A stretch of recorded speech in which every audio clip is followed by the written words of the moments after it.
비서관, 비서 등 보좌 업무를 수행하거나 특정한 업무 수행을 위해 법령에서 별정직으로 정하는 공무원.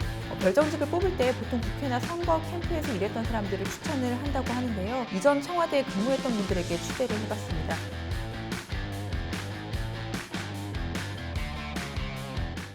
네, 윤 대통령의 외가 쪽 육촌 동생이 여기에 검찰 인연인 주기환 전 광주시장 후보의 아들이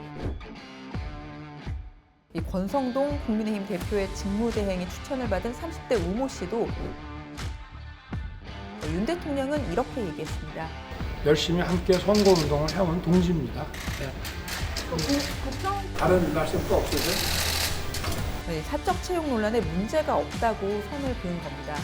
사적 채용이라고 주장하는 것은 채용 관행에 대해서 전혀 모르는 국민들을 호도하기 위한 프레임이다. 캠프에서부터 고생했고 역량이 충분하다. 높은 자리도 아니고 9급으로 들어갔다. 최저임금보다 조금 더 받는다. 전 정권에서 25살 청년을 청와대 1급 비서관으로 임명한 건 공정한 채용이었냐고 되묻기도 했습니다. 윤석열 대통령이 청년 공약이라고 내놓았던 것들 중에 채용 절차에서 공정성을 기하는 이 제도를 만들겠다 한 적이 있어요. 그 공약을 왜 했는지를 생각해보면 그런 말을 할 수 없다고 생각하거든요.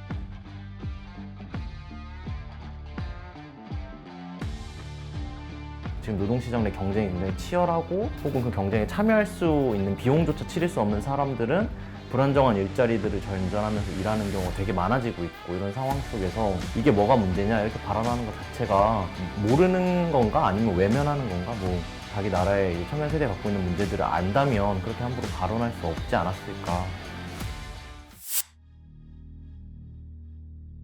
이전 청와대에 근무했던 분들에게 취재를 해봤습니다. 이 검증 과정에서 경력과 업무 역량은 물론이고 이념, 국가관, 본인은 물론이고 가족의 재산까지도 확인을 한다고 합니다. 또 혹시 범죄를 저지르지 않았는지도 확인하게 됩니다. 함께 일했던 사람들을 통해서 평판도 살핀다고 합니다.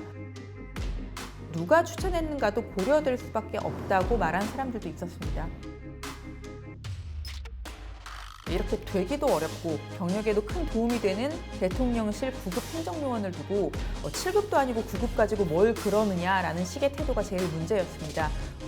대통령실 공무원 같은 경우에 이제 한시적인 공무원이니까 뭐 그렇다 칠 수도 있지만 발언에 조심을 기해야 되는 부분이 있는 것 같아요. 결국 본 직무대행은 논란이 커진 건 전적으로 내 불찰이라며 청년들이 상처를 받았다면 사과를 드린다는 글을 페이스북에 올렸습니다. 하지만 논란이 가라앉을지는 살펴봐야 할 것 같습니다.